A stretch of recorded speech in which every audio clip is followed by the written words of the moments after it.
वीणावादिनी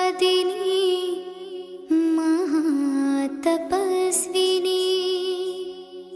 वो है शिव की शक्ति।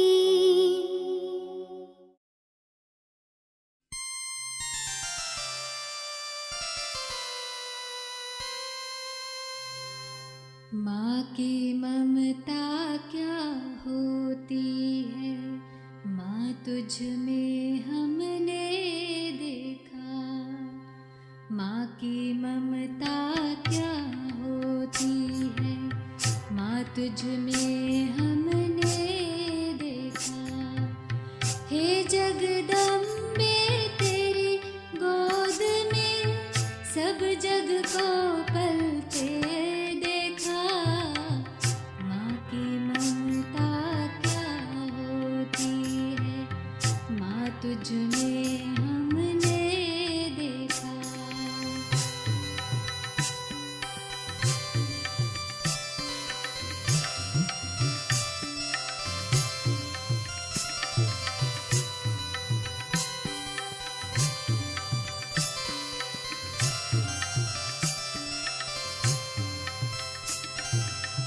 शीतल शीतल आंचल में जो आया भूल नहीं सकता। सुनकर माँ की मीठी लोरी, सुनकर माँ की मीठी लोरी, कोई दूर न जा सकता। राव रंग का सभी रंग का देह भान गलते देखा। हे जगदम्बे तेरी गोद में सब जग को पलते देखा। माँ की ममता। ഓം ശാന്തി.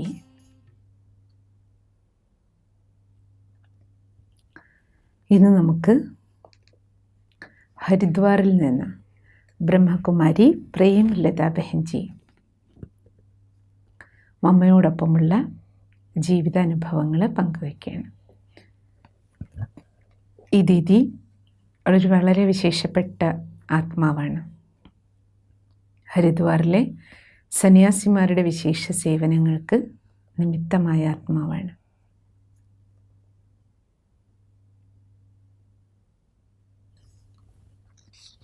ദീദി പറയണത്, സാധാരണ വേർപെട്ടവരെ ഓർമ്മിക്കുന്നത് സ്നേഹം കൊണ്ടാണ്.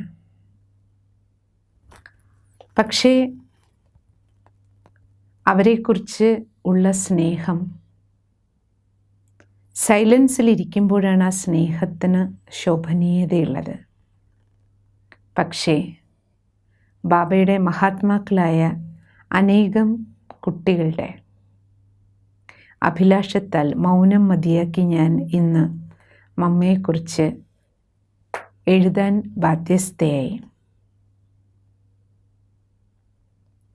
മാതേശ്വരിയോടൊപ്പമുള്ള എൻ്റെ ബന്ധം ഏകദേശം ഒരു 10 വർഷക്കാലം ഉണ്ടായിരുന്നുവെങ്കിലും ജന്മങ്ങളോളം അത് തുടർന്നതായി എനിക്ക് തോന്നി. മമ്മയോടുള്ള കടപ്പാട് അലൗകിക മാതാവിനെ പോലെ മമ്മ ഞങ്ങളെ പാലിച്ചു. മമ്മയുടെ ഓരോ വാക്കുകളോടും കടപ്പെട്ടിരിക്കുകയാണ്. കാരണം അതെല്ലാം ശിക്ഷണങ്ങളുടെ രൂപത്തിൽ നമ്മുടെ ജീവിതത്തിൽ ഇപ്പോഴുമുണ്ട്. പരിപൂർണ വ്യക്തിത്വമായിരുന്നു മമ്മയുടേത്. സർവശ്രേഷ്ഠയായ മാതേശ്വരിജിയെ കാണാനുള്ള സൗഭാഗ്യം എനിക്ക് അമൃത്സറിൽ വെച്ച് വളരെ ചെറിയ പ്രായത്തിൽ തന്നെ കിട്ടി. ദിവ്യത, സൗമ്യത, സരളത, സഹൃദയത എന്നിവയാൽ സമ്പന്നയായ മമ്മയുടെ വ്യക്തിത്വം കണ്ട് എൻ്റെ മനസ്സിൽ വളരെയധികം പ്രഭാവമുണ്ടായി. ജീവിക്കുകയാണെങ്കിൽ ഇങ്ങനെ ആയിരിക്കണം. മമ്മ സംസാരിക്കുമ്പോൾ കാതുകൾക്കുള്ളിലേക്ക് അലൗകികതയുടെ ധാരാപ്രവാഹം പോലെ എനിക്ക് തോന്നി.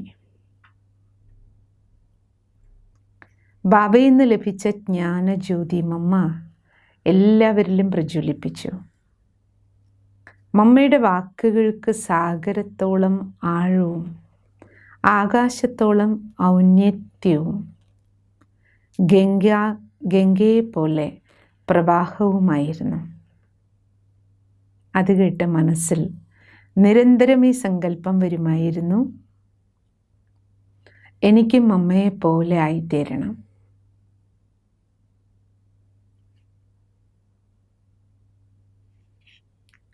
സഹജമായ കാര്യങ്ങൾക്ക് മമ്മ ശ്രേഷ്ഠമായ ശിക്ഷണം നൽകിയിരുന്നു.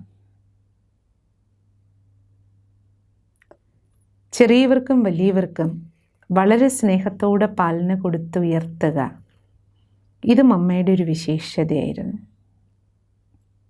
ഒരു ശില്പി തൻ്റെ ശില്പം നിർമ്മിച്ചതിനെ അലങ്കരിക്കുന്നത് പോലെ മമ്മ യജ്ഞത്തിലെ കുട്ടികളുടെ ചെറിയ ചെറിയ തെറ്റുകൾക്കും മറവികൾക്കും ഇത്രയും സ്നേഹത്തോടെ ഇരുത്തി മനസ്സിലാക്കി കൊടുത്തു.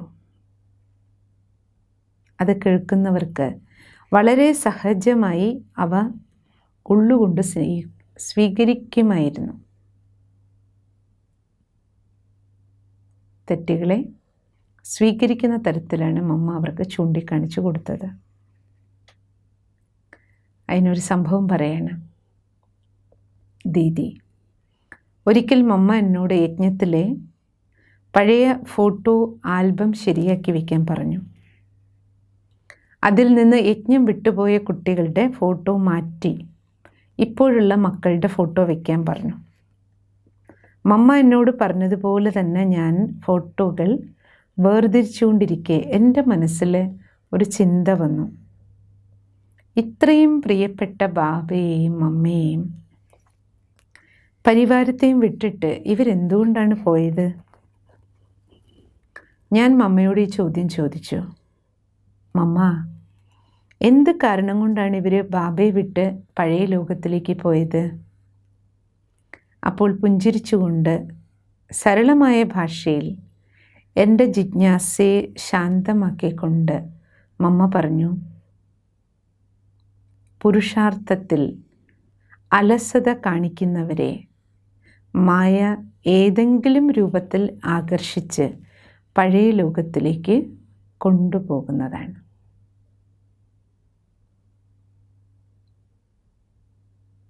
എന്താണ് പാഠം?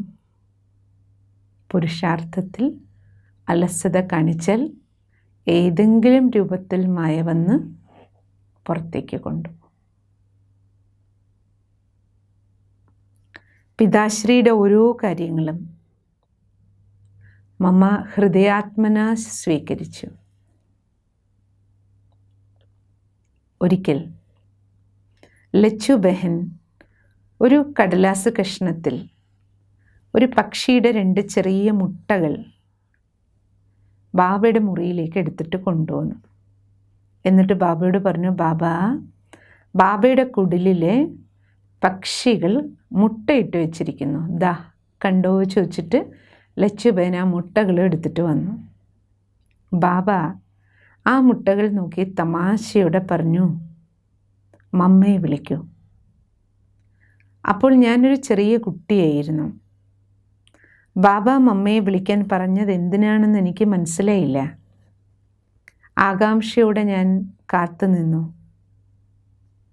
മമ്മ ബാബയുടെ മുറിയിൽ വന്നപ്പോൾ ബാബ പറഞ്ഞു, മമ്മ വായി തുറക്കൂ, ഈ പക്ഷിമുട്ടകൾ ബാബ മമ്മയെ കഴിപ്പിക്കാം. ഞാൻ ആശ്ചര്യപ്പെട്ടു പോയി. മമ്മ കുഞ്ഞുങ്ങളെപ്പോലെ ബാബയുടെ മുന്നിൽ വായി തുറന്നു നിന്നു. അപ്പോൾ ബാബ വളരെ സ്നേഹം നിറഞ്ഞ ദൃഷ്ടി കൊടുത്തുകൊണ്ട് പുഞ്ചിരിച്ചുകൊണ്ട് പറഞ്ഞു, മമ്മ ജി ബാബ ഹാഞ്ചി ബാബ എന്ന പാഠത്തിൽ പരീക്ഷയിൽ പാസ്സായി. അപ്പോൾ എൻ്റെ ഇളം മനസ്സിൽ ചാഞ്ചാട്ടമുണ്ടായെങ്കിലും വെറുമൊരു തമാശയിലൂടെ ബാബ ഞങ്ങൾക്കൊരു പാഠം പഠിപ്പിക്കുകയായിരുന്നു എന്ന് പിന്നെ എനിക്ക് മനസ്സിലായി. കാരണം ബാബ മംഗളകാരിയാണ്.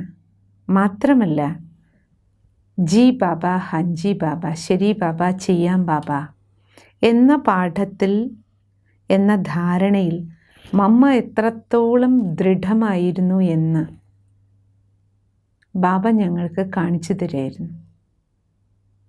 മമ്മയ്ക്ക് പരീക്ഷയായിരുന്നു, അതിൽ മമ്മ പാസ്സായി. പക്ഷേ ഈ പരീക്ഷ ഞങ്ങളുടെ മുന്നിൽ നടന്നത് കാരണം അതിലൂടെ ബാബ ഞങ്ങൾക്കൊരു പാഠം തരികയായിരുന്നു. ദൃഢസങ്കല്പത്തിന് മേലുള്ള മമ്മയുടെ വിജയത്തിൻ്റെ പ്രത്യക്ഷ അനുഭവമായിരുന്നു അത്. മര്യാദകൾ പഠിപ്പിക്കുന്ന മധുരമായ അമ്മയായിരുന്നു മമ്മ. ബാബ സാധാരണ രൂപത്തിൽ പറയുന്ന കാര്യങ്ങൾ പോലും മമ്മ മഹാവാക്യങ്ങളായി സ്വീകരിച്ചു. ഒരിക്കൽ യജ്ഞത്തിൽ സ്ഥലം കുറവായത് കാരണം വലിയ കിടക്കുകൾക്ക് ഉള്ളിൽ ചെറിയ കിടക്കുകൾ എടുത്ത് വയ്ക്കാനും രാത്രി കിടക്കാൻ നേരത്ത് മാത്രം അത് പുറത്തെടുത്താൽ മതിയെന്നും ബാബ നിർദ്ദേശിച്ചു. എന്നിട്ട് ബാബ അതെടുത്ത് വയ്ക്കാൻ കഴിയുമോ ഇല്ലയോ എന്ന് ബാബ തന്നെ സ്വയം പരിശോധിച്ച് നോക്കുകയായിരുന്നു. അപ്പോൾ ബാബയോടും അമ്മയോടുമൊപ്പം ഞാനും ഉണ്ടായിരുന്നു. ബാബ ഒരു സേവാധാരി സഹോദരനോട് പറഞ്ഞു, ഈ കിടക്കയുടെ മേൽ ആ കിടക്കയൊന്ന് ഇട്ടു നോക്കൂ. അപ്പോൾ എനിക്ക് തോന്നി ആ കിടക്ക അതിനുള്ളിൽ കൊള്ളുകയില്ല എന്ന്. അപ്പോൾ ഞാൻ ബാബയോട് പറഞ്ഞു, ബാബ ആ കിടക്ക ഇതിൻ്റെ ഉള്ളിൽ കൊള്ളില്ല. എന്നിട്ടും ആ സഹോദരൻ ബാബ പറഞ്ഞതനുസരിച്ച് അങ്ങനെ ഇടാൻ ശ്രമിച്ചെങ്കിലും ഇടാൻ സാധിച്ചില്ല. ഞാനതൊരു സാധാരണ കാര്യം പോലെ കരുതി. എന്തെങ്കിലും തെറ്റ് ഞാൻ ചെയ്തതായി എനിക്ക് തോന്നിയില്ല. പക്ഷേ വൈകുന്നേരം മമ്മയുടെ അടുത്ത് ചെന്നപ്പോൾ മമ്മ പുഞ്ചിരിച്ചുകൊണ്ട് പറഞ്ഞു, പ്രേമ, കുട്ടിക്ക് നല്ല ബുദ്ധിയുണ്ട്, പെട്ടെന്ന് ശരിയായ നിർണയവും ചെയ്യുന്നുണ്ട്. മമ്മ ഇന്ന് ഇങ്ങനെ പറയുന്നത് എന്തിനാണെന്ന് എനിക്കപ്പോൾ മനസ്സിലായതേയില്ല.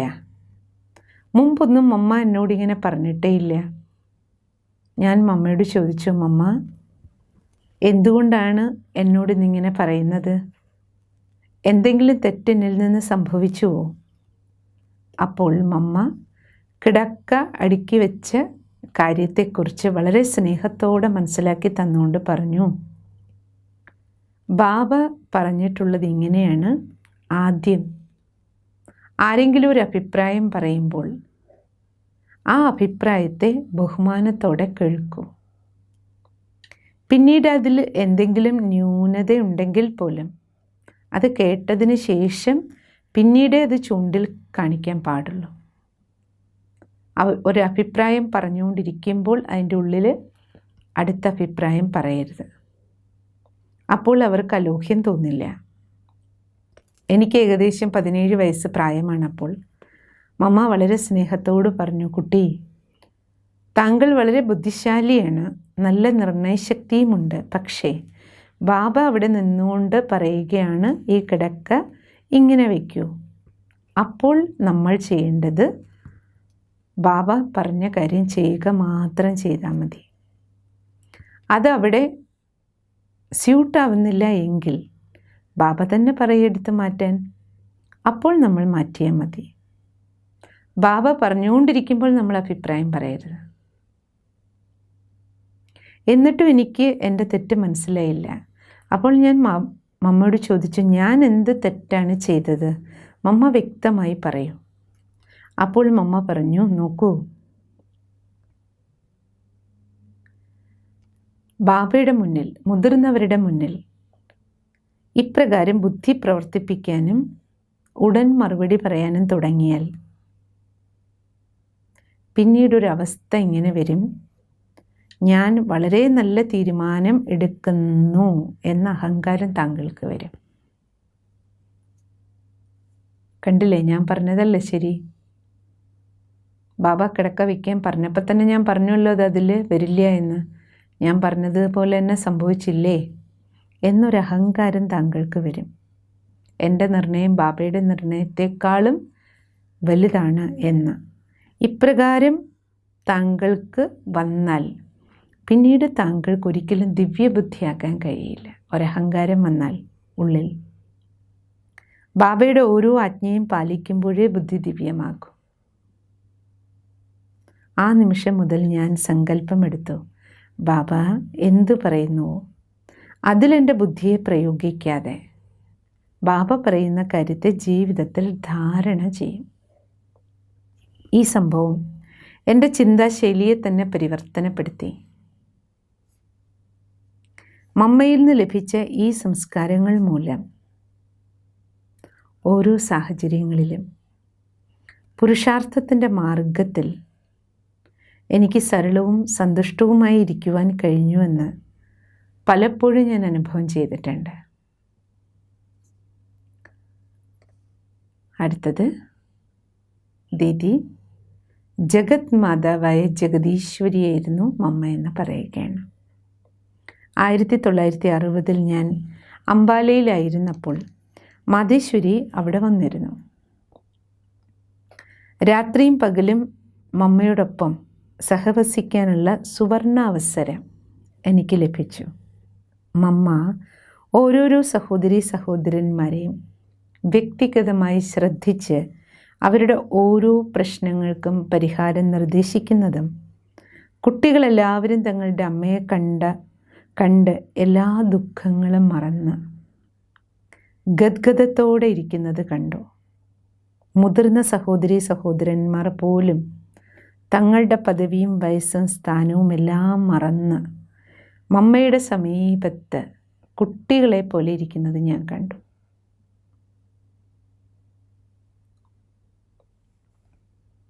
ആയിരത്തി 1963 ഒരാഴ്ച മമ്മ ഡെറാഡൂൺ സന്ദർശിച്ചു. അപ്പോൾ അവിടെ സെൻറ്റർ തുറന്നിട്ട് കഷ്ടിച്ചൊരു വർഷമേ ആയിട്ടുണ്ടായിരുന്നുള്ളൂ. ബാബയുടെ പുതിയ കുട്ടികളെയെല്ലാം മമ്മ അക്ഷീണമായി പാലന ചെയ്ത് ജ്ഞാനത്താലും മധുരവാണിയാലും പരിപാലിച്ചു.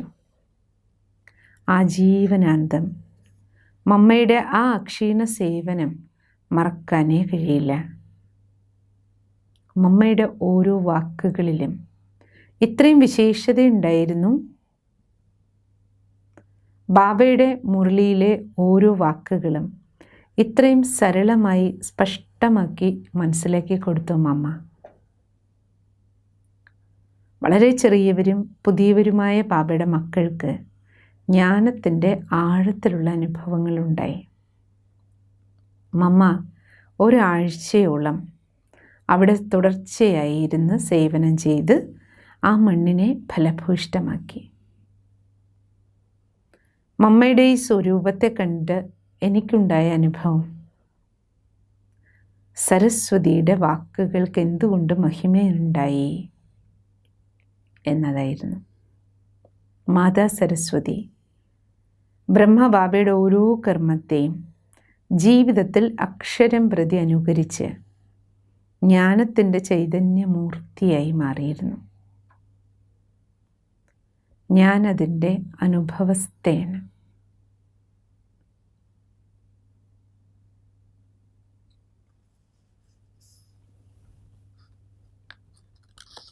ദീദിയിൽ നിന്ന് പ്രേരണയെടുത്തു.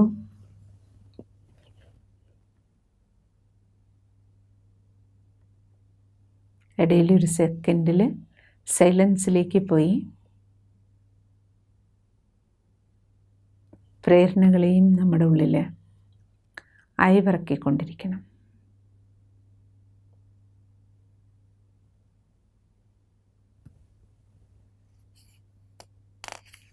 ഇനി നമ്മളോടൊപ്പം അനുഭവങ്ങൾ പങ്കുവയ്ക്കാനായിട്ട് വരുന്നത് ബോംബെയിൽ നിന്നുള്ള ഉഷ ബെഞ്ചിയാണ്.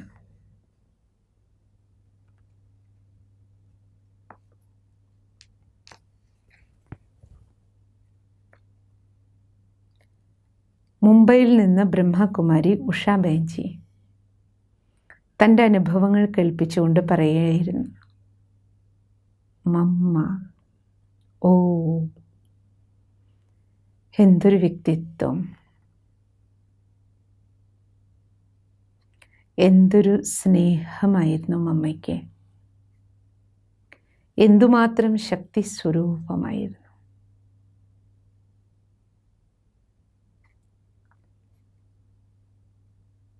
ബാബയും മമ്മയ്ക്കും രണ്ടുപേരെ ആരോടും ഉപമിക്കാൻ കഴിയുമായിരുന്നില്ല. അനുപമം, മഹനീയം. ഈ ലോകത്തിൽ അവർക്ക് രണ്ടുപേർക്കും സമാനമായിട്ട് ആരും തന്നെ ഇല്ല ഉപമ പറയാൻ. ഇനി ഉണ്ടാകാനും പോകുന്നില്ല, ഭൂതകാലത്തിലും ഭാവിയിലും ഉണ്ടായിട്ടുമില്ല, ഇനി ഉണ്ടാകാനും പോണില്ല. മമ്മയുടെ ജീവിതം അത്രയ്ക്കും അത്ഭുതകരമായ വ്യക്തിത്വവും തേജസ്സാർന്ന സ്വരൂപവുമായിരുന്നു. ഞാൻ ആദ്യം മധുബനിൽ വന്നത് ജ്ഞാനമെടുത്തിട്ടായിരുന്നില്ല. ബാബ ക്ഷണക്കത്ത് തന്ന് വിളിപ്പിച്ചതായിരുന്നു ബാബയെ കാണാൻ. അപ്പോഴെനിക്ക് ജ്ഞാനമുണ്ടായിരുന്നില്ല. 1961 കാര്യമാണ്. ബോംബെയിൽ നിന്ന് വന്ന ഞാൻ മധുബനിൽ ഒരു പുതിയ ആളായിരുന്നു. 8-10 പേരവിടെ ഇരിക്കുന്നുണ്ടായിരുന്നു. ആ സമയത്ത് ഹാപ്പുട്ട് എന്ന സ്ഥലത്ത് എന്തെല്ലാമോ പ്രശ്നങ്ങൾ നടന്നുകൊണ്ടിരിക്കുന്ന സമയമായിരുന്നു. ബാബ അതിനെപ്പറ്റിയുള്ള വിവരങ്ങൾ സഹോദരീ സഹോദരന്മാരിൽ നിന്ന് കേട്ടുകൊണ്ടിരിക്കുകയായിരുന്നു. അപ്പോൾ ബാബ പറഞ്ഞു, സാരമില്ല മക്കളെ, നാളെ മമ്മ വരുന്നുണ്ട്, എല്ലാം ശരിയാകും, നിങ്ങൾ നിശ്ചിന്തമായിരിക്കൂ.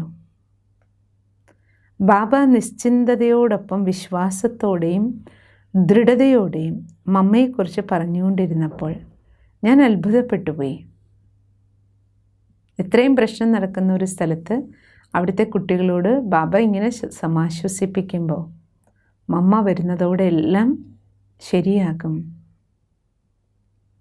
അപ്പോൾ ബാബയ്ക്ക് മമ്മ മേലെയുള്ള വിശ്വാസം എന്നെ അത്ഭുതപ്പെടുത്തി. ആരായിരിക്കും ഈ മമ്മ?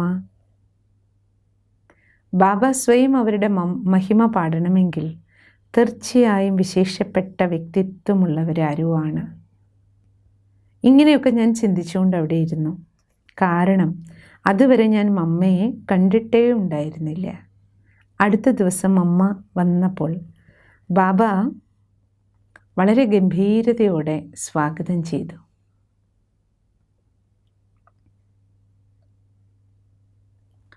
ഞാനൊരു ചെറിയ കുട്ടിയായി മാറി. മമ്മ അന്ന് വരികയും വൈകിട്ട് അവിടെ കാത്തുനിന്ന എല്ലാ കുട്ടികളെയും കാണുകയും ചെയ്തു. എല്ലാവരും മമ്മയുടെ മടിയിൽ പോയിരുന്നു. ഞാനും ഇരുന്നു. അപ്പോൾ എനിക്കിങ്ങനെയുള്ള അനുഭൂതി ഉണ്ടായി, ഞാനൊരു കൊച്ചുകുട്ടിയാണ്. മമ്മയുടെ സ്നേഹത്തിൻ്റെ പാലനയിൽ ഊഞ്ഞാലാടുകയാണ്.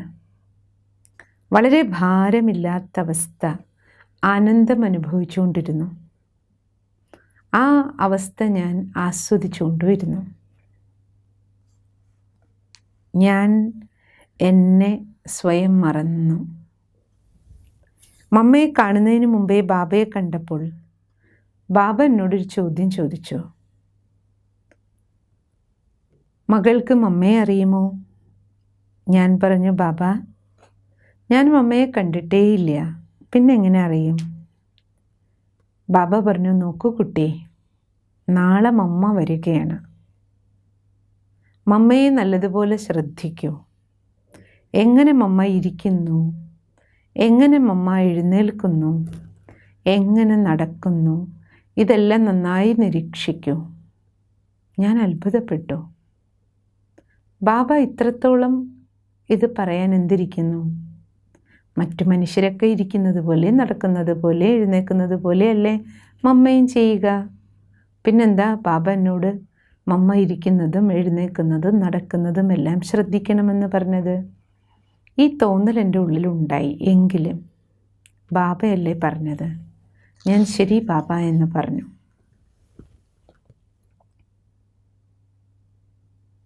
ഇവിടെ നോട്ട് ചെയ്യേണ്ട കാര്യം എന്താണ്? സ്വയം ബാബ പറയണമെങ്കിൽ മമ്മയെ നിരീക്ഷിക്കൂ. ഒരു ദിവസം ഞാൻ പ്രാതൽ കഴിച്ചുകൊണ്ടിരിക്കുകയായിരുന്നു.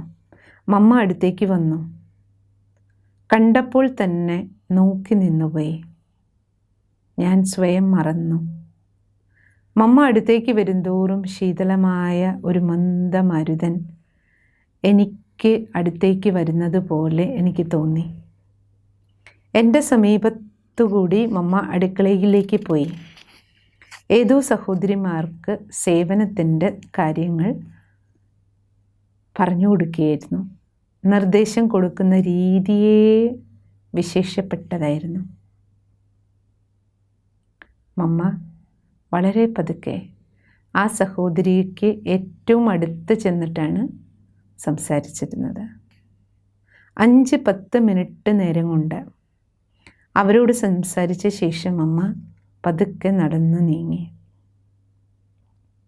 മമ്മയുടെ ചലനങ്ങളും മറ്റുള്ളവരോട് മമ്മ സംസാരിക്കുന്ന രീതിയും കാണാനും പഠിക്കാനും യോഗ്യമായത് തന്നെയായിരുന്നു. മമ്മ അവിടെ നിന്ന് പതുക്കെ നടന്ന് നീങ്ങുമ്പോൾ കാന്തം ലോഹത്തെ ആകർഷിച്ച് വലിക്കുന്നത് പോലെ ഞാനും മമ്മയുടെ പിന്നാലെ പോയി. പിന്നീട് ഒരു ദിവസം മമ്മ മുറിയിൽ ആരോട് സംസാരിച്ചു കൊണ്ടിരിക്കുകയായിരുന്നു. ഞാൻ വാതിലിനടുത്ത് ചെന്ന് കർട്ടൻ അല്പം നീക്കി നോക്കിയപ്പോൾ മമ്മ ഇരിക്കുന്ന സ്റ്റൈല് വളരെ ആകർഷണീയമായി എനിക്ക് തോന്നി. മമ്മയുടെ നടത്തം, സംസാരം, ഇരിപ്പ് എല്ലാം വിശേഷപ്പെട്ടത് തന്നെയായിരുന്നു. അപ്പോഴാണ് എനിക്ക് മനസ്സിലായത്, അതിനാലാണ് ബാബ എന്നോട് പറഞ്ഞത് മമ്മയുടെ ഓരോ പ്രവൃത്തിയും നിരീക്ഷിക്കുമെന്ന്. മമ്മ ഞങ്ങളോടൊപ്പം വീട്ടിൽ താമസിച്ചു. ഞങ്ങൾക്ക് മമ്മയോട് വളരെ അടുത്ത് ഇടപഴകാൻ, ഇതാരാണെന്ന് മനസ്സിലായില്ലേ? ഉഷാബേൻ ബോംബെയിലെ രമേശ് ഭായിയുടെ യുഗളാണ്. അവരോടൊപ്പമാണല്ലോ മമ്മ 18 മാസം താമസിച്ചത്.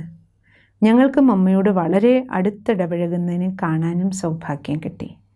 മമ്മ തൻ്റെ അന്തിമ സമയങ്ങളിൽ ഏകദേശം 22 മാസം ബോംബെയിലുണ്ടായിരുന്നു.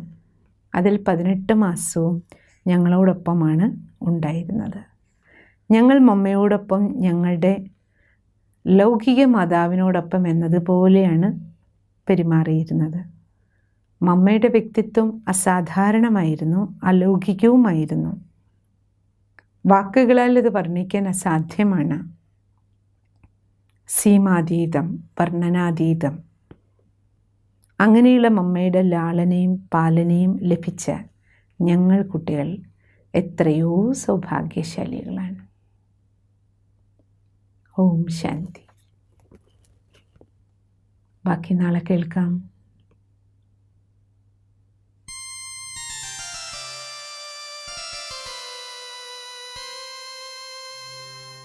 माँ की ममता क्या होती है, माँ तुझ में हमने देखा। माँ की ममता क्या होती है, माँ तुझ में हमने देखा। हे जगदम्बे तेरी गोद में सब जग को पलते देखा। माँ की ममता क्या होती है, माँ तुझ में हमने देखा।